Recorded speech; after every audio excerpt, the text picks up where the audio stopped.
or if you are the CEO, how you begin to think about that planning process and who should be involved. So today we're going to talk a little bit, or considerably, about that who should be involved, not only in the planning process, but in that first meeting, the plan-to-plan meeting.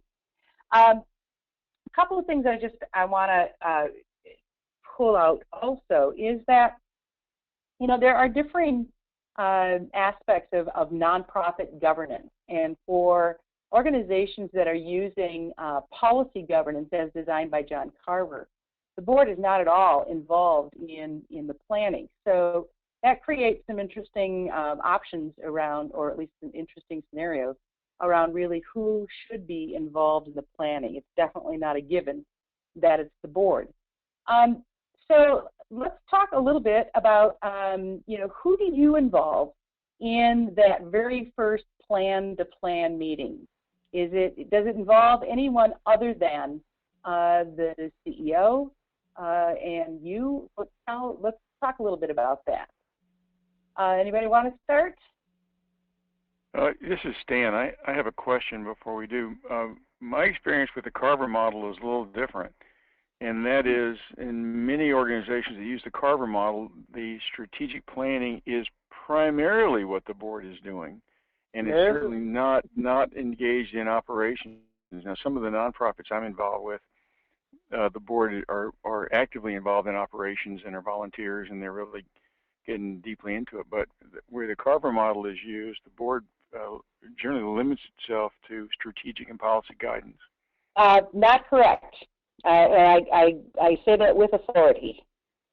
In policy governance, the board's job is to define the ends, the policies. But when it comes to the strategic planning, it is that's part of the delegation to the CEO, because strategic planning is not operational. The board creates an annual plan of work so that it explores something that skips over the strategic planning, but they do not engage with the strategic plan process at all unless the CEO invites them in.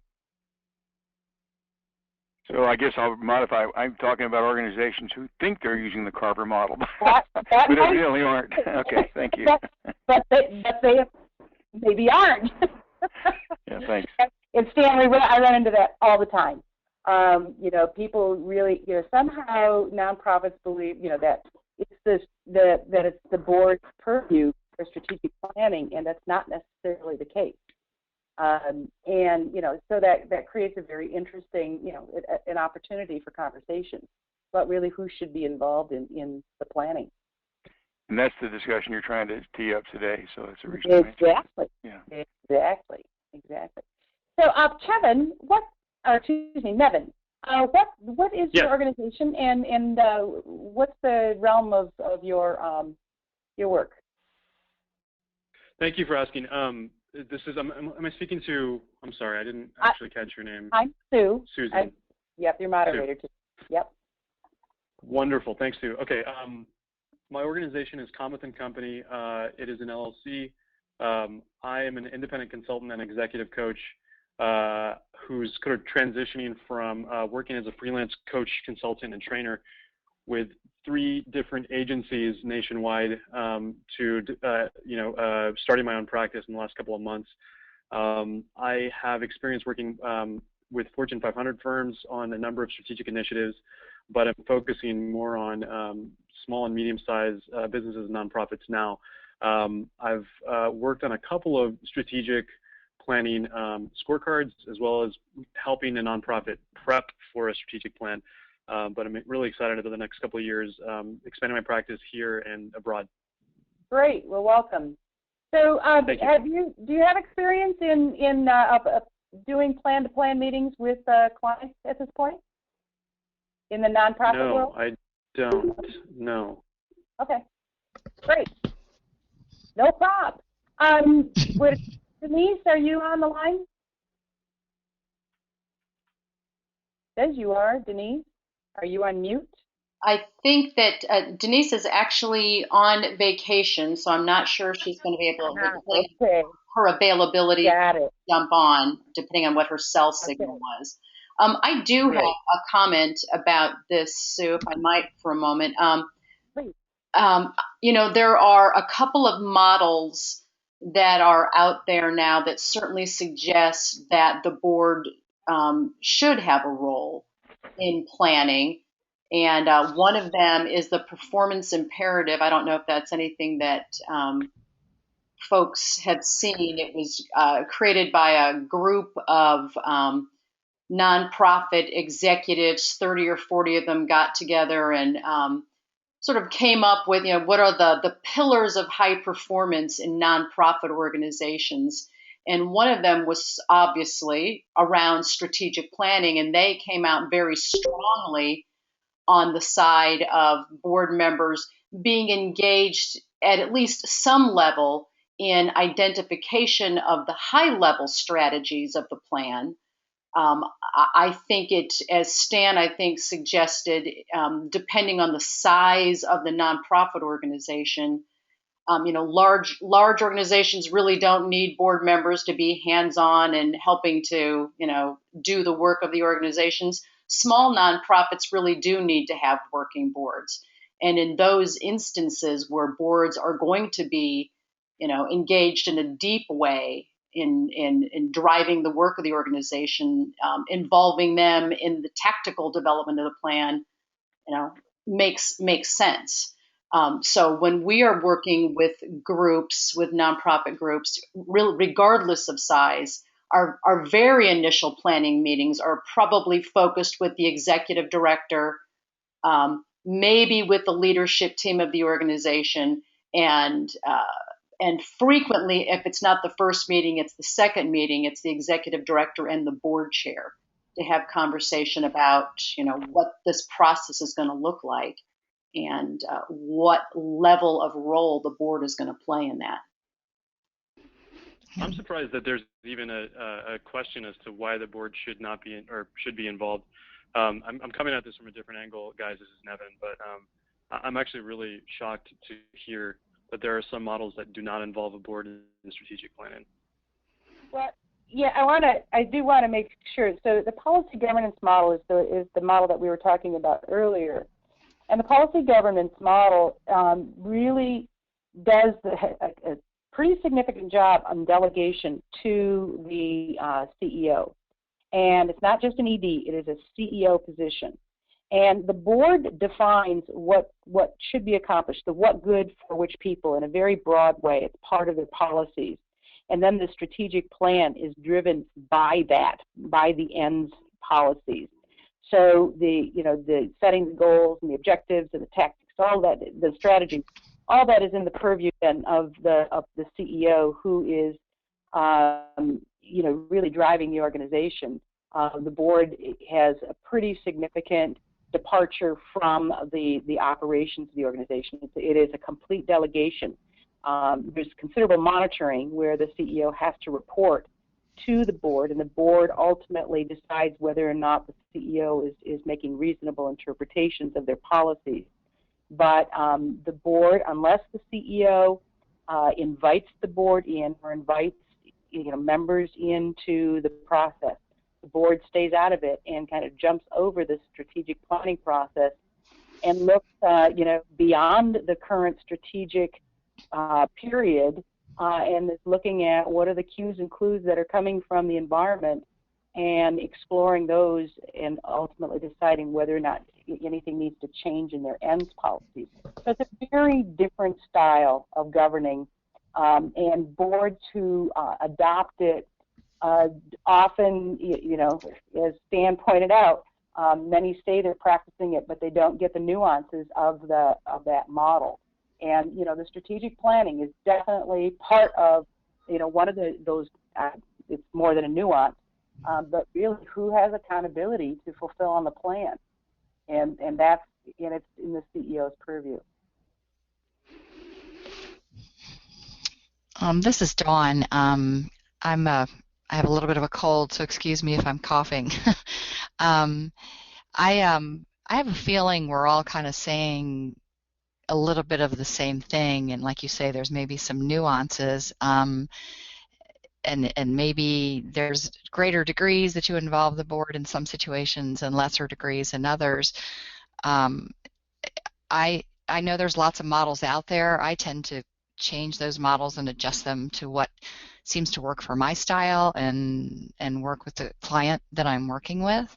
So 80% of my work is with associations and societies and nonprofits in strategic planning. And I found the best success for my clients when we do involve the board to at least the goal level and maybe objectives, and then the staff tends to take it from there and go to the more the performance measures and the tactical level and things like that. But the board would definitely be validating or defining the vision, mission, and values and the goals at a minimum, and then but I always have the staff and the board in the room writing the plan together, and that seems to create an even richer conversation because the staff has a different viewpoint, they have different knowledge, and 9 times out of 10, the board is grateful that the staff was there to give their viewpoint, and the staff is grateful that the board is there so they have a better thumb on the pulse of what's important to them. So, there's a lot to be said for models, but sometimes you have to figure out what works for your client. So, just out of curiosity, with the plan-to-plan meeting, now Lynn mentioned that she has the initial meeting with the executive director and maybe some staff leadership. Has anybody, as a rule, worked, directly just with the board chair or with a strategic planning committee? How does anybody have alternative ways of approaching this?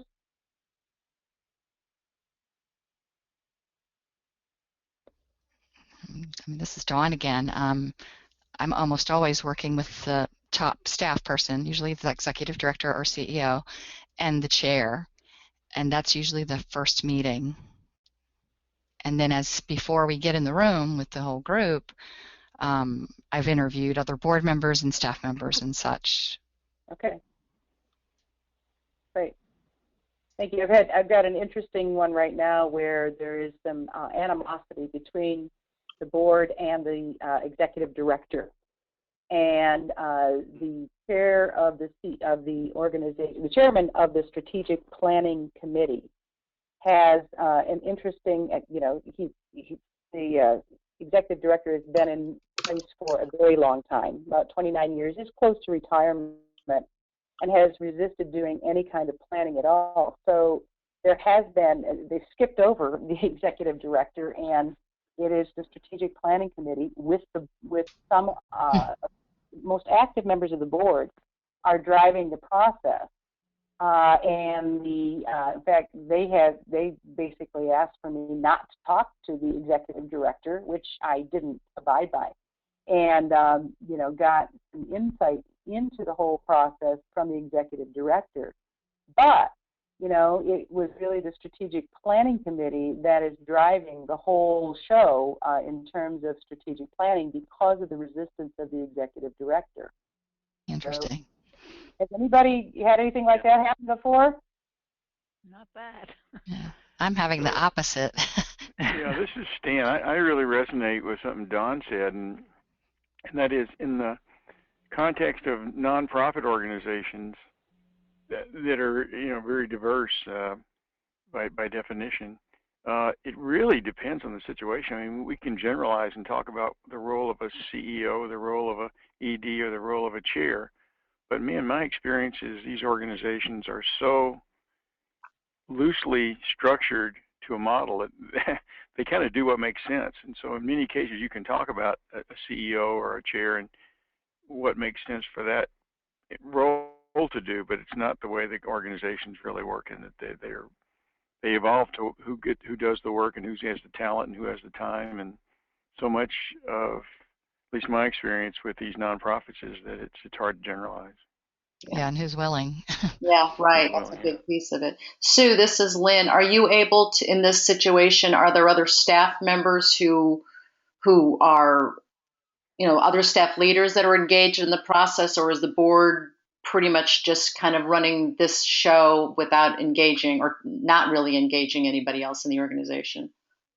Well, there's only 2 staff members, Mm-hmm. and there are actually a number of affiliated, or actually there's several different organizations that are part of the larger organization, but they somehow are not acknowledged. So, I mean, there's just a tremendous amount of fragmentation going on.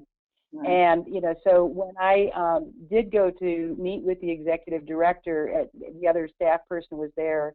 It's believed that the other staff person will likely be the successor CEO, but that's not for sure by any means. And, so I brought them in, and interestingly, so when I had the first meeting with the strategic planning committee on a conference call, they weren't sure what the role of the staff should be, and I said, well, I've already talked with them, and they're very supportive. They signed the contract with, they were all very surprised by that. So, it's there is definitely a breakdown in communication in that organization, and so it is part of the strategic. I think the process is that one of the things that I hope to, a desired outcome is to bring that some alignment back to that organization in the conversations that we're about to have. But the strategic planning committee just does not believe, or they actually have a belief that the executive director will completely sabotage any plan that we create. So it's a very interesting situation. What impression did you get from this CEO when you talked to him or her? Well, he was very supportive, actually, and but he also made several references to the fact that in the board meetings themselves, people will say one thing, but as soon as they get out of the meeting, they'll say something totally different. He said that several times, and it made me wonder if that's how he operates as well. I really couldn't help but think about, his integrity, because what was happening, he came across as very sincere, but I'm rather skeptical about how supportive he is. Did you get any sense that he has value in strategic planning? Sees value? He said that, well, they've never done a strategic plan, if that says anything. And he says that he's made attempts at it, but the chair of the strategic planning committee, a member, and a board member said, he knows firsthand that this guy has said that he's going to just sabotage anything with the plan. So it's, but it's also, so part of the planning process is, I'm going to call it a manipulation for this guy to move out. They don't want to fire him. He's very close to retirement. And, so it's all wrapped into this, this really strange relationship. So, so this raises an interesting. Just if I could. Oh, go ahead. Lynn? Yeah, I was just going to. I'm sorry. Go ahead, Nevin. Go ahead, Lynn.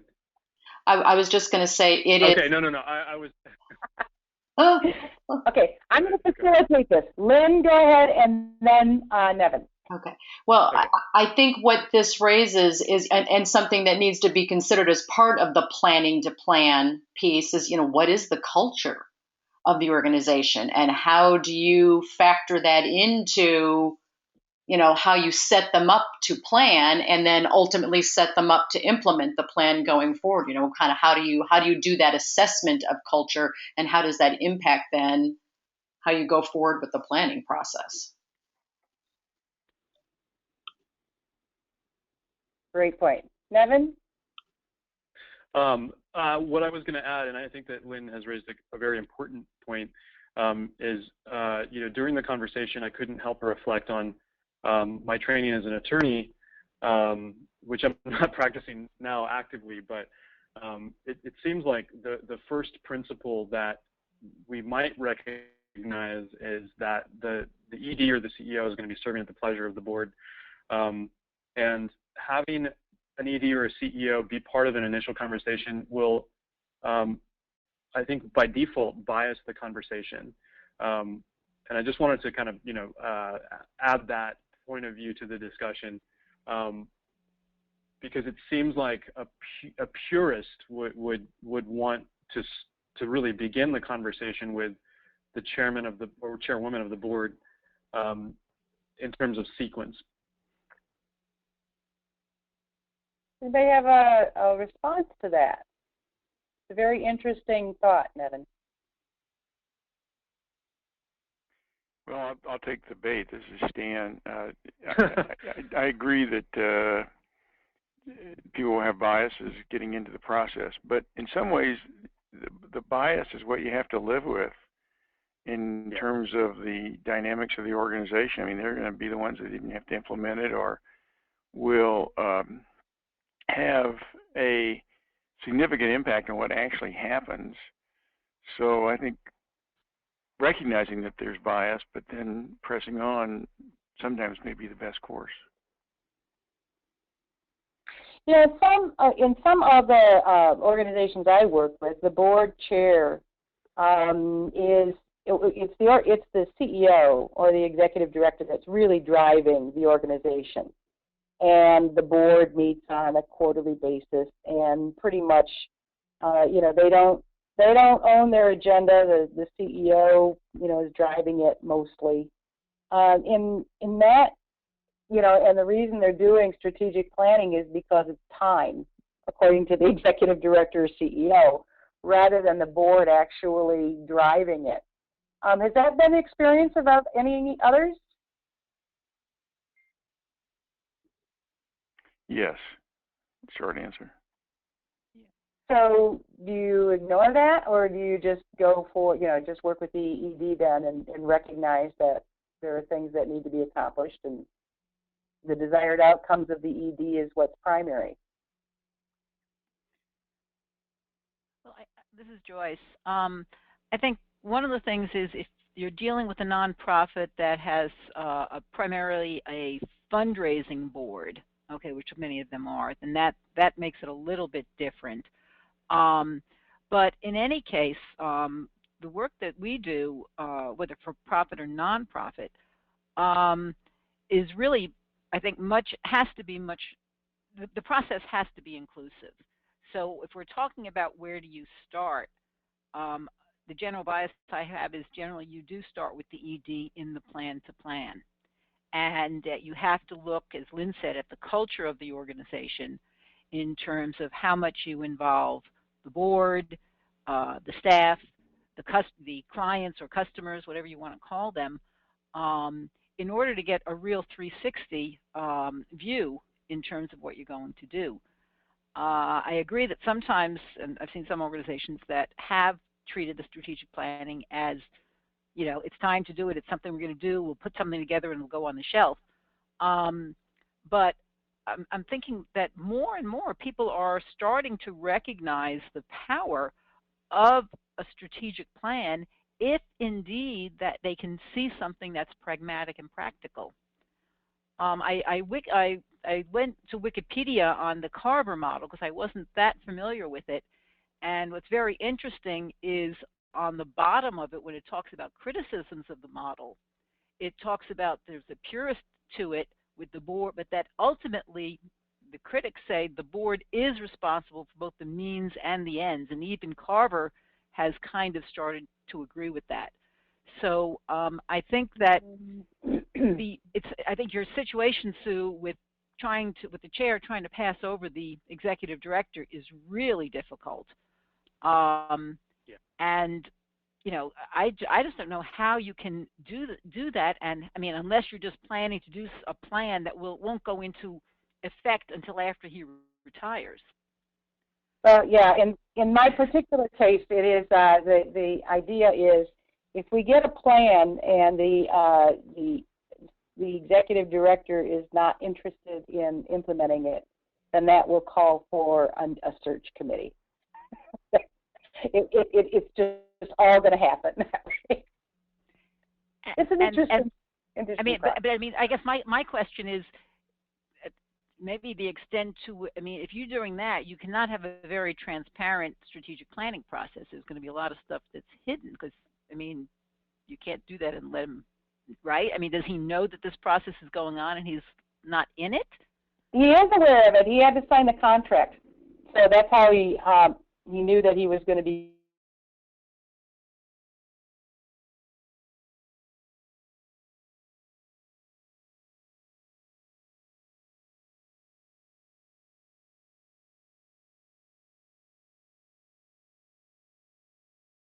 Questions involved for sure. Okay. So, but I didn't to summarize. I would say I generally go for a more inclusive process, especially with the input. I mean, if you want to look at the difference between the convergent and divergent phases of strategic planning, certainly with the input, and then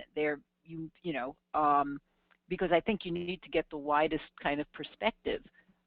Then when you get convergent, that might be a smaller team that then goes back out. We use virtual processes, so it makes it a lot easier to involve more and do this back and forth. Yeah, I agree. Yeah, this is Stan. I'd like to just make a comment on this discussion. We're still, I think, taking notes in the area called planning to plan. And since you want to focus on that, it seems to me that when you're planning to plan, you're really laying out a process initially and trying to decide how are we going to do this as opposed to having much content. And so having the staff or the ED or the chairman of the strategic planning committee all focus on the process seems to be the first part of planning to plan. The board, et cetera, and leadership would certainly be involved in once you get into content and substance and initial stages of what Joyce called divergent thinking. But maybe that's downstream a little bit from planning to plan. I would agree. So, Stan, you're suggesting it really is the ED and possibly the board chair? Well, whoever's going to run the process. Okay. Yeah. Although I would say that if there is an initial draft, like this is what our process is going to be, I believe that you take that and you send it out for comment by the stakeholders, whoever you want to define that as. So if that's step 2, so somebody has to lay out, put a stake in the ground as to what we're going to do. But I think that part of the plan to plan does include stakeholder response to the V1 of the plan before that gets finalized. And very often, someone will say, well, you're not talking to the union, you're not talking, this is not for profit, but I'm just saying things that are left out that belong in the outcome of the plan to plan phase, so that there is a give and take back and forth. And the way I would define it is whoever you're determining as stakeholders. It's been my experience that it's not the executive director who drives the process most of the time. It's me as the consultant. Because they don't know what the process is. And frankly, if they had a say in what the process should be, we would have a day. That's it. No input, no divergent thinking. Let's just get it done, check it off the list, and move on. So that, and I have a concern, and particularly with stakeholder input into the process. They don't know anything about planning. So what would those stakeholders bring to the process design that would have value other than people support what they help to create? I think the people support what they help to create. I think it's an understanding of what they're being asked for. I think the stakeholders really look at it from the perspective of, how is this going to make a difference in my life or whatever. They may not have anything to add, and I'll agree with you. I think it very often is, if they're using a consultant, generally the consultant will lay out a draft process. Indeed, that may have even gotten the consultant the gig with whatever kind of approach that they use or something that they like. I mean, why did they go with this consultant versus another consultant? It's just my preference for, and I generally find that when we do that, while there may not be that much, there have been instances where there has been some content input where something was left out given that particular culture and something was skipped. But my question is, why not do it? And again, I'm coming from the bias of doing it virtually versus having to pull people together, because our model is, an hour a week for X number of weeks or whatever, where people are online, and at the time in between, they give their responses to stuff, and then you summarize, and then you go on to the next one, the next phase of whatever the process is, and that so it can be asynchronous. People don't always have to be on the call or on the phone, and then it's very interesting to see which people log on, which people don't, but they can't come back to you and say they weren't involved. Well, I can definitely see it, Joyce, if you are doing, if the process is an ongoing process and they have to, come in on a regular basis and comment. That's not been my experience from the nonprofit world for a strategic planning process. Mm-hmm. My experience has been that, it's usually centered around an event that might be a day and a half or 2 days max. Mm-hmm. And we do some things, leading up to that. But for people involved in giving input, in my world, it's always face-to-face or with the planning team ultimately. Mm-hmm. Mm-hmm. Yeah, and we've worked with a number of nonprofits where the part that you do beforehand is significant content, so that when you're coming together, it's less around some of the brainstorming stuff and more some of that deeper kind of discussion, because we use a blended, and then there's whatever comes out, so it just, I might be biased because I generally work in a blended or virtual with then a meeting, but sometimes we don't even have the meeting and we just do it over time. So and what that, even interviews, some of that, yes, there's some interviews that you do, but there's also people responding. So, but let's not, I won't push the virtual stuff. Why don't we go around to, some other folks? So do you do interviews? How many of you do individual interviews with people that are on the board or the planning team, interviews with other than the executive director and or board chair? Does anybody do that? Yeah, I do. Yep. Mm-hmm. Yes, we do as well. And with external stakeholders as well. External stakeholders. Yeah. Right. Yeah. Right. So long as I've been a consultant, interviews have been, par for the course. And that's where maybe engaging people. Sorry for all the background noise. Oh, sorry. That may be the place where it's useful, and I think maybe that's what Joyce was suggesting. When you kind of create context for people, for them to kind of, here's how we're going to tackle this big job of doing this planning, and here's the process, and so here's the research phase, and here's who we're talking to, and then the planning meetings, or kind of however you structure it. It helps them understand what it is and how they might fit into it, and B, one of the big things that board members bring to the table is their sort of understanding of the broader world in which, this organization operates. And, they can come up with, hey, who you're not talking to and you really need to think about is, X, Y, or Z group, or, X, Y, or Z person. Or, we really, there's a holiday and we can't do it on that day, or what, just kind of whatever. But, that broader context, that broader understanding of the community can be a real value add that board members bring to the board table anyway. And sharing this process with them can maybe they'll have something to say, maybe they won't have something to say, but, that's a big piece of what they bring to the organization to start with. So sharing that process with them, which is certainly how we operate, has been a benefit to us rather than a speed bump.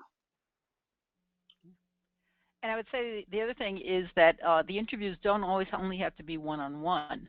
If you're doing phone interviews, I think that sometimes if you have several board members doing that together, you have a structured conversation, structured interview or whatever of questions.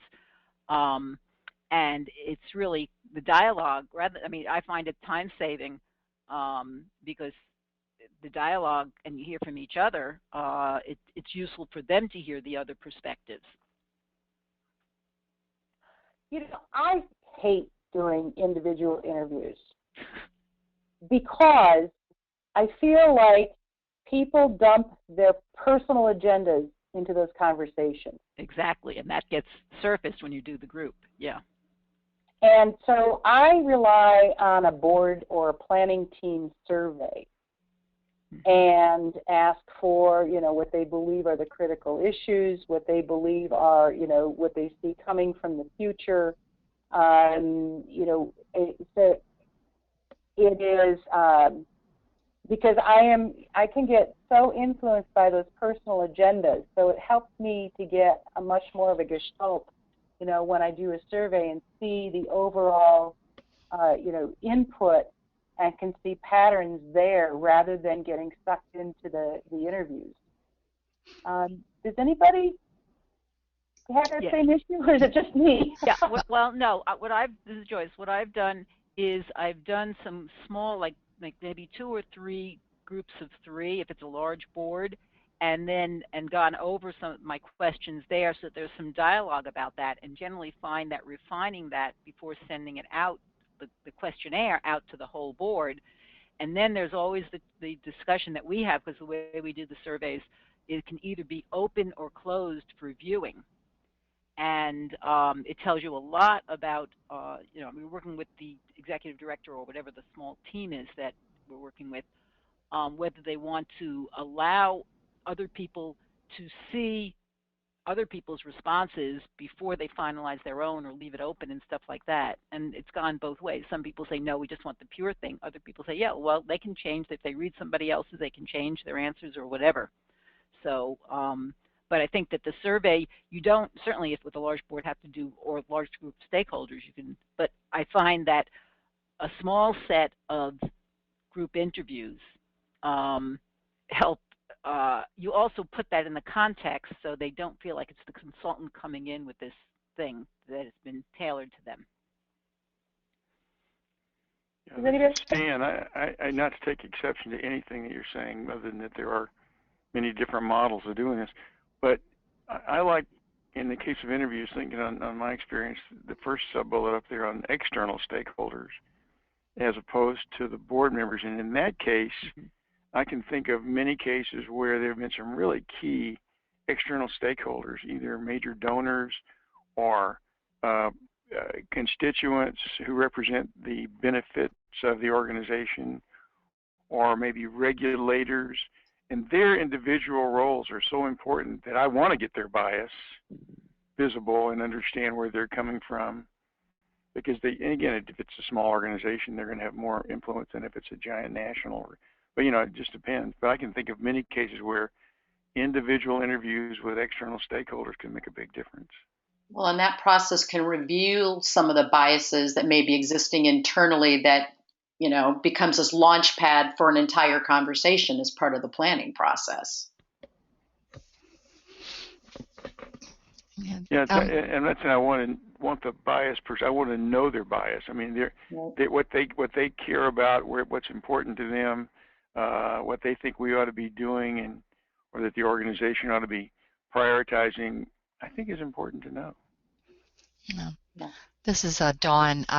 I agree with about the external stakeholders, but I also want to share that I tend to do both surveys and interviews, and I have them feed into each other. In most cases, I'll do a survey first and the interviews next to get to a deeper level of what I learned from the survey. But I have a client right now, I'm doing the interviews first, which is going to be an interesting exercise. But and I actually, even though in-depth interviews can be, the one-on-one interview can be where you start hearing about personal agendas and such, if I hear that same theme from multiple people, then I'm uncovering maybe a bigger issue that's happening there. And sometimes I feel like they just need to feel like somebody's listening, you know, like to be heard and blow some steam, and it helps me gain their trust and moving forward. But if there's not a theme among the interviews, then I don't use that in the reporting. So so I don't know. I understand the frustration with not wanting to hear these, you know, frustrations and personal agendas, but I think there can be some value there at the same time. So what kind of report do you give after your interviews? I report back what the themes that I heard across all the interviews, what came up. And it's anonymous. I don't use anyone verbatim. I just kind of reassess what I heard. And if one person shares something and that's not a theme across all of them, unless it's really noteworthy that I think it's something no one has ever thought of, I don't put that in the report. I strictly stick to the themes. Okay. So I'm going to just switch up the question here just a little bit. So for the planning sessions themselves, do you involve more than the board? And I with the exception, I get it that, it really depends on the culture of the organization. But for the most part, is it just the board, or do you usually try to bring in other parties into the planning session, the capstone planning session itself? This is Dawn again. Most of my sessions are staff and board, but the most successful sessions I've had have been staff, board, external stakeholders, and even some experts who are maybe not a customer at all, but they're an expert in the area. But I can't always get a client to agree to those types of things. And you're talking about for planning the process, not for doing the process. No, this would actually, no, I'm talking about actually the capstone event of the planning process. The strategic planning session itself. Yeah. Right, yeah. We're talking about the strategic planning session, not planning the plan, okay. Right, right. Yeah, we moved down. Put that here. This is... Yeah, the only reason I broke it down here is because... Right. Go ahead. So are you, this is the high level creation of strategy, Sue, or this is, because you've got tactical questions, yeah. Tactical separately, right? Okay. Right. Like Dawn, this is Lynn, by the way, we do engage staff and board, and where possible, it's board, it's staff leadership, and where possible, other members of the staff as well, so that their voice gets heard in the room. We certainly survey them frequently as part of the pre-planning process, but where we can engage, deeper level of the staff in the planning conversation, we do try to do that. Another an area that I have some difficulty with is when you also have a headquarters with regional offices, and then what do you consider staff? I mean, you have the regional staff, you have the national or the headquarters staff, and then you have the regional. And when you have these chapters or offices, and not unlike ASP, but with other organizations, I found this. What you also have is you've got the strategic plan of the national organization, but then you also have those sub-plans of the local offices. And depending upon geography and a variety of donors and a variety of other different things, you want everything to kind of go into that strategic plan, but there's a certain amount of headquarters flexibility. And I've been in situations where in the Bay Area, some of our local offices are known as the real innovators. And so we are ahead of the headquarters in doing it. So I'm also in working with a local chapter or local organization here. In this one particular one, the group is back in Boston, and so it's balancing that. So how do you, where the national strategic plan is not really driving, they just haven't, they're lumbering a bit and not able to, at least from the Bay Area perspective. Mm-hmm. Has anybody else had anything somewhat similar to that, and how have you dealt with that? Because I'd be very curious about that. Anybody? You're on your own, Joyce. Yeah. Well, let me tell you what I'm thinking. I'd love to know what people think. I got familiar with Terry Schmidt's the logical framework analysis, and so I thought that might be a tool by which the local chapter could really outline their logical framework, the strategic plan, but their whole thing using that. And because that makes assumptions so explicit, it might be useful as a way to do that locally and then share that with the headquarters and see if that, do people know about that tool and format, the logical framework analysis? Has anybody used it? Are you referring to the so what? No, this is a he did a national webinar in January. He did one for NorCal, and I took our executive director there. It's something he's been using for 30 years. Started with the Sultan in Oman 30 years ago, using it for international development. But it's a tool. It's one tool. And as I said, people generally will call a consultant for strategic planning or whatever. I just thought that this might be a useful tool and an approach. Yes, I mean, it has the so what's are built into it, but it has what you're going to do, how you're going to measure it, how you're going to verify what you measure, and then the assumptions kind of go across the 4 columns, and going down, it has the big why, and then the purpose why, and then the outcomes, and then the inputs. Anyway, it just lays everything out, in 1 or 2 pages, depending upon your level, and then you can have sub ones. Yeah, Joyce, I know what you're referring to, and I have not used it, but I'm excited about it, and I'm trying to figure out a way to start incorporating it. Yeah, well, I'm kind of at the same thing. I haven't used it before, and so I'm gonna sit down with our local executive director and just kind of play around with it. But I'm thinking of using that as the tool, and particularly because the key thing was we needed a tool that this local chapter could use to communicate upward as well as downward and outward. So Joyce, are you trying to align the plan that this local group is doing with the national plan? Is that sort of the goal that you're aiming for, or they're going to kind of create their own? Are they in such a different place that you're not trying? Well, it's a little bit. We want to demonstrate alignment where we can. Is the message that I'm getting, but there are a number of things that don't seem to fit into what the international organization has done, and so we want to be really clear where we have something, and we're just going to use the term innovation because that's a way not to get punished. Right. They can be the model.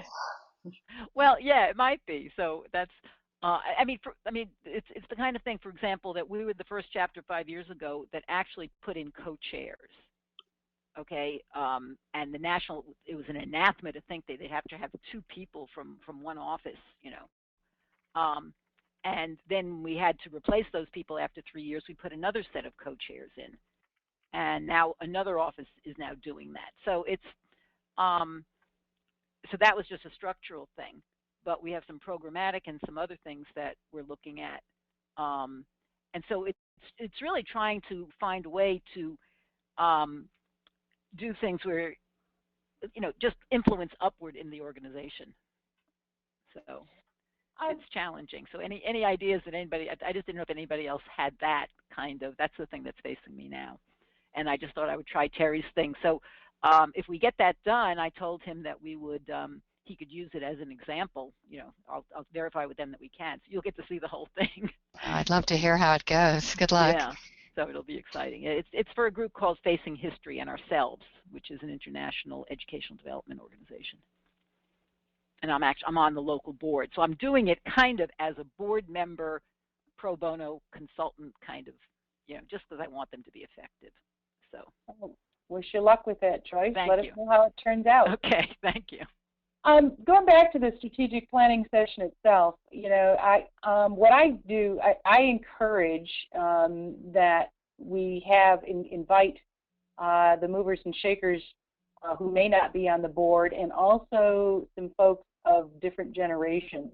I work with a lot of state organizations, many of whom the boards are the white hairs getting close to retirement and not in touch with the millennials and the Gen Xers.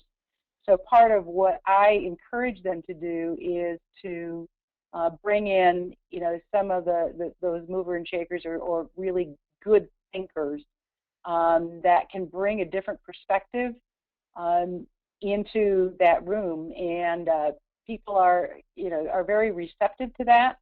I think it really helps to get a different kind of mix and a different kind of perspective, to have some diverse perspectives in the room. Anybody else do that?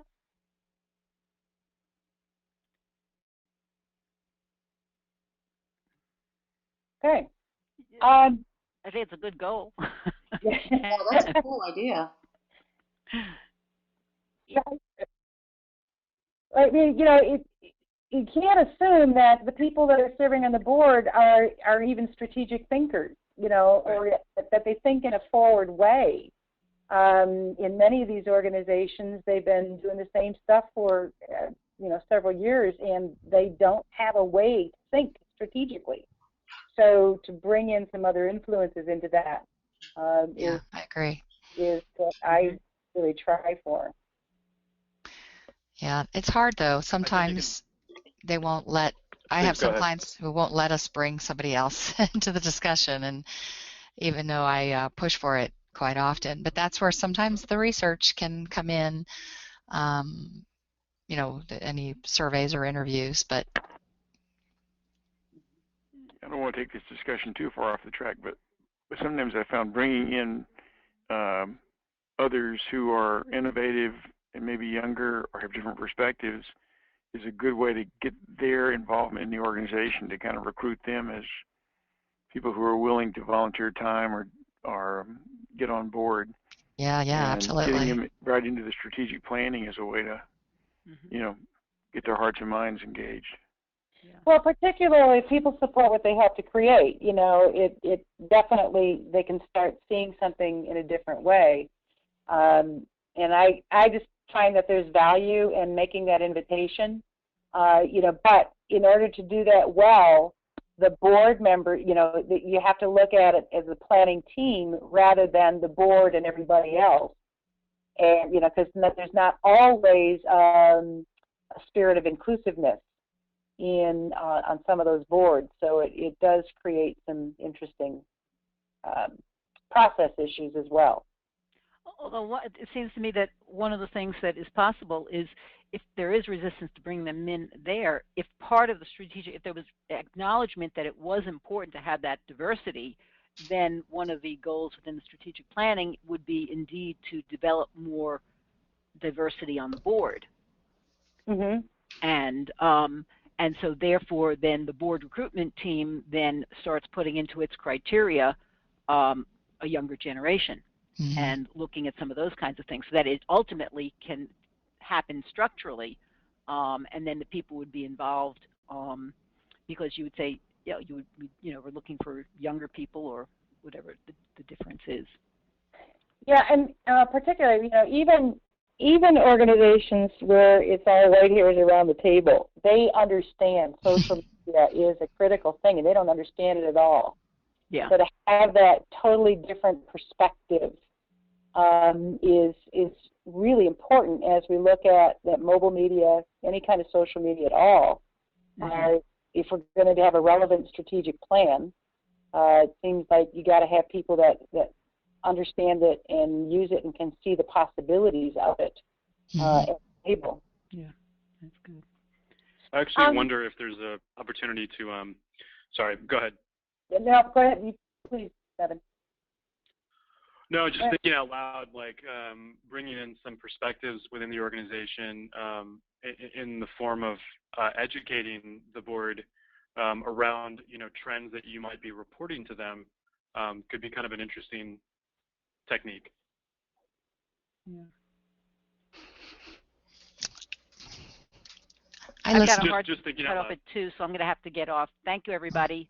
Thank you. Thank you. Good luck. Yeah. Thanks. Bye. Bye-bye. Yeah, our time is pretty much up. I do want to just suggest to you that we've got next month we have a continuation of this conversation and we'll be talking about the approach that you use, what drives your approach in nonprofit strategic planning, and exactly what do you do to lead up to the strategic planning process, or to the event, if there's an event. How do you bring that in? So a little bit more about the interviewing and what you're trying to get there. What do you share? How do you really think it through and design the approach that you're going to use? So that's what the conversation will be on December 7th. And then we're going to talk about plan documentation on January 4th. That one will be facilitated by Lynn and Denise. So any final thoughts before we hang up here? Good session. I enjoyed this. Thank you so much. Great. Thank you for joining the call. Dawn, what is your affiliation? I've forgotten. I'm so sorry. Did you say Dawn? Yes. I have my own practice. It's called Synergy Forces. I'm a professional facilitator, and I work, like I said, mainly with associations and government, and I do a lot of strategic planning, problem solving, team performance, things like that. And where are you based? I'm outside of DC in Maryland. Okay, great. Thank you. I'm in Michigan. And Nevin, where are you based? Santa Monica, California. Okay. How nice. Stan, when you move, I thought you were in the Chicago area. No, I'm in LA. Oh, I didn't realize that. Okay. Okay. Sue, can I? Lynn, you're in Kansas City? Yeah, I'm in Kansas City, and we're super happy today. Needless. I bet you are. Congratulations. Happy, hoarse, and tired. And I was going to say, just if people want notes from this, Sue, I don't know that we have email addresses for everybody who's on the line, so if they want to pop their email address into the chat box, we can make sure to follow up and send notes and get them added to our little list of folks to be sure that you'll get a personal notice as well as a broad notice through the ASP newsletter. There you go. And we have one other person that's on the call, S. Glover. Yes.